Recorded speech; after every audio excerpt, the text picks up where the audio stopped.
Chris Anderson asked me if I could put the last 25 years of anti-poverty campaigning into 10 minutes for TED. That's an Englishman asking an Irishman to be succinct. I said, Chris, that would take a miracle. He said, Bono, wouldn't that be a good use of your messianic complex? So, yeah. Then I thought, let's go even further. Let's go than 25 years. Let's go back before Christ. 3 millennia to a time when, at least in my head, the journey for justice, the march against inequality and poverty really began. 3,000 years ago, civilization just getting started on the banks of the Nile. Some slaves, Jewish shepherds in this instance, smelling of sheep shit, I guess, proclaim to the Pharaoh, sitting high on his throne, "We, your majestiness, are equal to you." And the Pharaoh replies, "Oh no, you, your miserableness, have got to be kidding." And they say, no, that's what it says here in our holy book.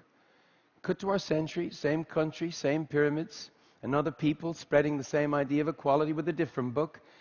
This time it's called the Facebook. Crowds are gathered in Tahrir Square. They turn a social network from virtual to actual and kind of rebooted the 21st century. Not to undersell how messy and ugly the aftermath of the Arab Spring has been, neither to oversell the role of technology, but these things have given a sense of what's possible when the age-old model of power, the pyramid, gets turned upside down, putting the people on top and the pharaohs of today on the bottom, as it were. It's also shown us that something as powerful as information and the sharing of it can challenge inequality, because facts, like people, want to be free, and when they're free, liberty is usually around the corner, even for the poorest of the poor. Facts that can challenge cynicism and the apathy that leads to inertia. Facts that tell us what's working and, more importantly, what's not, so we can fix it. Facts that, if we hear them and heed them, could help us meet the challenge that Nelson Mandela made back in 2005, when he asked us to be that great generation that overcomes that most awful offense to humanity, extreme poverty. Facts that build a powerful momentum.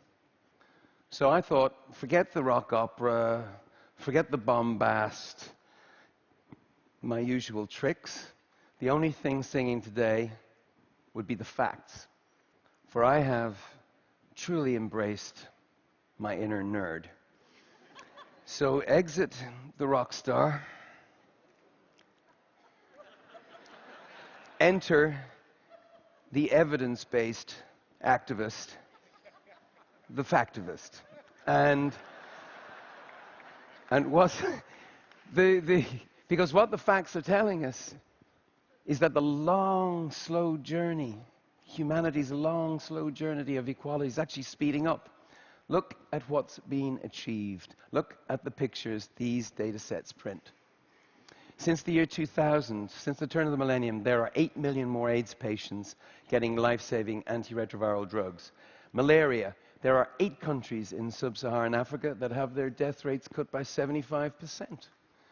For kids under 5, child mortality, kids under 5, it's down by 2.65 million a year.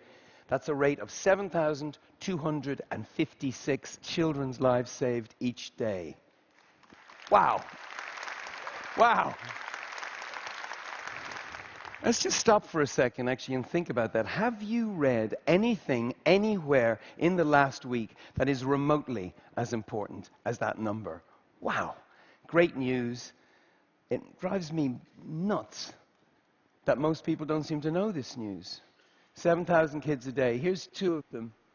This is Michael and Benedicta. And they're alive, thanks in large part to Dr. Patricia Asamoah. She's amazing.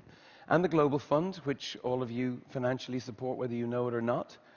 And the Global Fund provides antiretroviral drugs that stop mothers from passing HIV to their kids.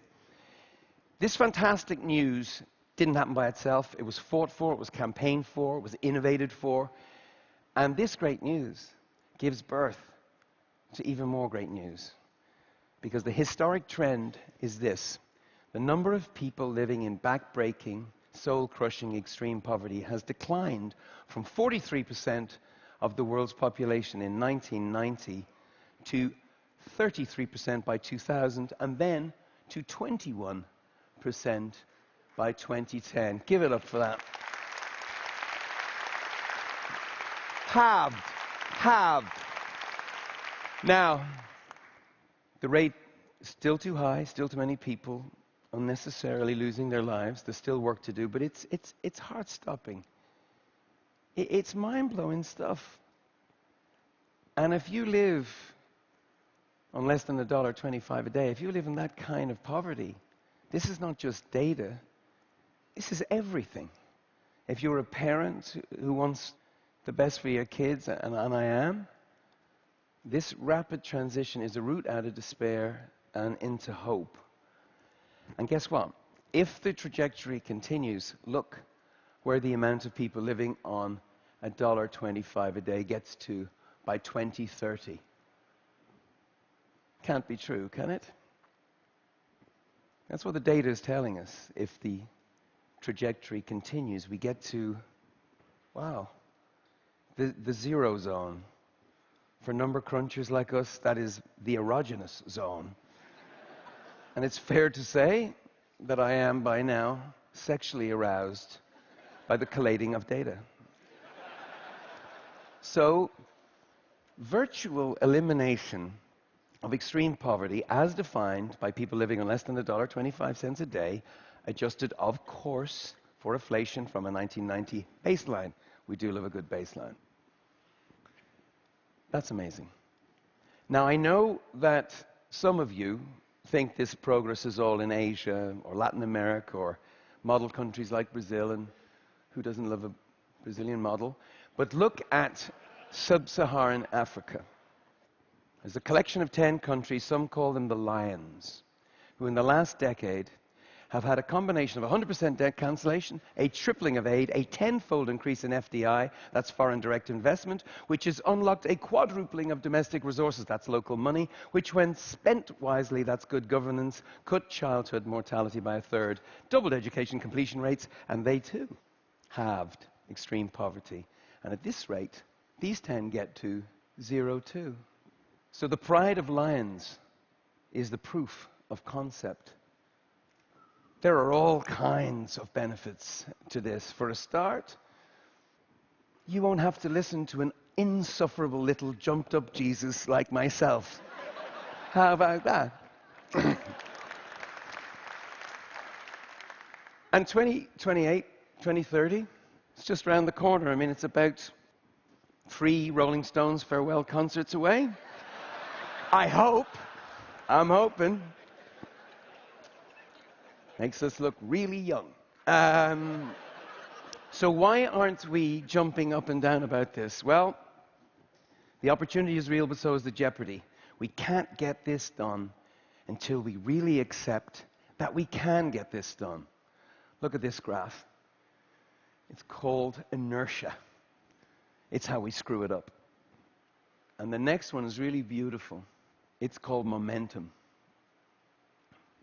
And it's how we can bend the arc of history down towards zero, just doing the things that we know work. So inertia versus momentum, there is jeopardy.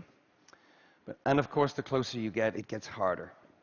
We know the obstacles that are in our way right now, in difficult times. In fact, today, in your capital, in difficult times, some who mind the nation's purse want to cut life-saving programs like the Global Fund.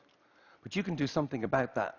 You can tell politicians that these cuts can't cause lives. Right now, today in Oslo as it happens, oil companies are fighting to keep secret their payments to governments for extracting oil in developing countries. You can do something about that too.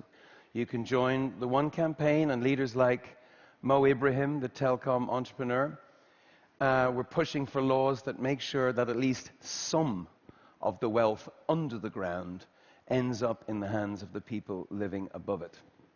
And right now, we know that the biggest disease of all is not a disease. It's corruption. But there's a vaccine for that too. It's called transparency, open data sets. Something the TED community is really on it. Daylight, you could call it. Transparency. And technology is really turbocharging this. It's getting harder to hide if you're doing bad stuff. So let me tell you about the U report. So I'm really excited about it. It's 150,000 millennials all across Uganda, young people armed with 2G phones, an SMS social network exposing government corruption and demanding to know what's in the budget and how their money is being spent. This is exciting stuff. Look, once you have these tools, you can't not use them. Once you have this knowledge, you can't unknow it. You can't delete this data from your brain, but you can delete the cliched image of supplicant, impoverished peoples not taking control of their own lives. You can erase that. You really can, because it's not true anymore. It's transformational. 2030, by 2030, robots, not just serving us Guinness, but drinking it. By the time we get there, every place with a rough semblance of governance might actually be, on their way. So I'm here to, I guess we're here to try and infect you with this virtuous data-based virus, the one we call factivism. It's not going to kill you. In fact, it could save countless lives. I guess we in the One campaign would love you to be contagious, spread it, share it, pass it on. By doing so, you will join us and countless others in what I truly believe is the greatest adventure ever taken, the ever demanding journey of equality. Could we really be the great generation that Mandela asked us to be? Might we answer that clarion call with science, with reason, with facts, and dare I say it, emotions? Because, as is obvious, factivists have feelings too. I'm thinking of Wael Gonan, though. Some of you know him. He set up one of the Facebook groups behind the Tahrir Square in Cairo. He got thrown in jail for it, but I have his words tattooed on my brain.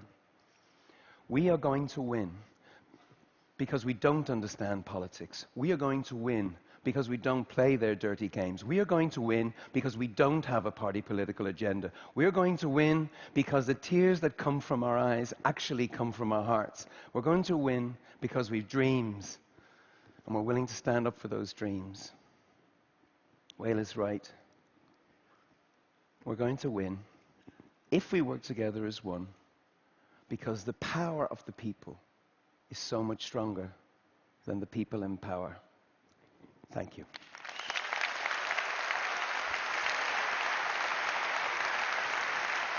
Thank you so much.